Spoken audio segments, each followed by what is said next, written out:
Hello everyone.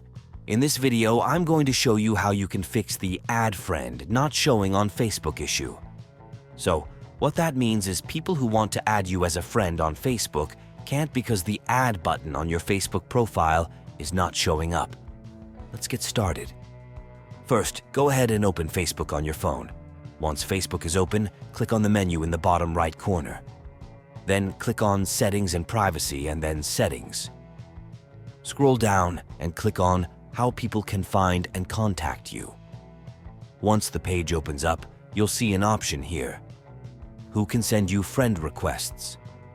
If it is set to Friends of Friends, it means that people who don't have a mutual friend with you won't be able to add you as a friend.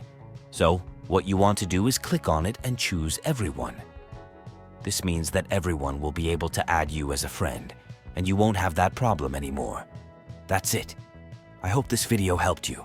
If you need anything else, please leave me a comment and I will get back to you.